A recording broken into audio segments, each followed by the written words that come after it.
Hi hello నమస్తే, welcome to ASC tourism. ఈరోజు వచ్చేసి మనం రేగోడ్ గ్రామంలోని శ్రీమద్ విరాట్ పోతులూరి వీరబ్రహ్మేంద్ర స్వాముల వారి ప్రసాద మఠానికి అయితే వచ్చినామన్నమాట.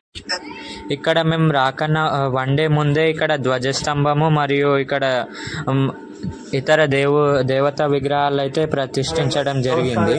ఇక్కడ వైశాఖ శుద్ధ దశమి నాడు శ్రీమద్ విరాట్ పోతులూరి వీరబ్రహ్మేంద్ర స్వాముల వారి ఆరాధన మహోత్సవాలు.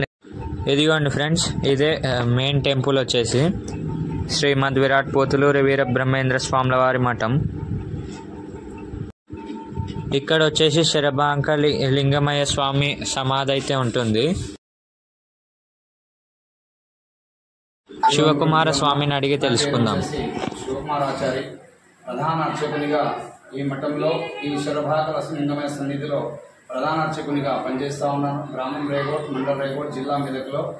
మరి ఈ శరవేశ్వర స్వాముల వారు ఆనాడు దాక 424 సంవత్సరాల క్రితం మరి తింతిని మౌనేశ్వర్ గారి ప్రథమ శిష్యుడు. ఆయన ఇక్కడనే ఉండి స్థిరస్థాయిగా ఉండి ఆయన ఇక్కడనే ఆ సమాధిని ఉండారు. ఆయనకి ప్రతి ఏటా వైశాఖ శుద్ధ నవమి రోజు ఆరాధన మహోత్సవాలు రంగరంగ వైభవంగా నిర్వహిస్తున్నారు.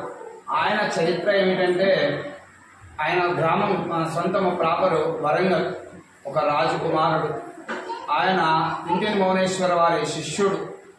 మౌన శిష్యుడైతే ఇక్కడనే ఉండి ఇక్కడనే స్వాముల వారు సమాధిని పొందారు. నేడు ఆ విగ్రహం లేకపోవడం వల్ల స్వాముల వారి విగ్రహం కూడా ప్రతిష్ఠించడం జరిగింది ఆ సమాధి పైన. 2025లో స్వామివారికి జగద్గురు శ్రీమద్ విరాట్ పోతులూరి వీరబ్రహ్మేంద్ర స్వాముల వారి మఠంగా ఏ విధంగా ఏర్పడిందంటే, గత 100 సంవత్సరాల క్రితం కలాల వ్యాధి వ్యాపించినప్పుడు ఆ గ్రామ ప్రజలు, గ్రామ పెద్దలు, గ్రామ చిన్నలు అంతా కలిసి ఆనాడు పోలేరమ్మనే ఆ వీరబ్రహ్మేంద్ర స్వాముల వారు కలాల వ్యాధి రాకుండా రక్షించాడు.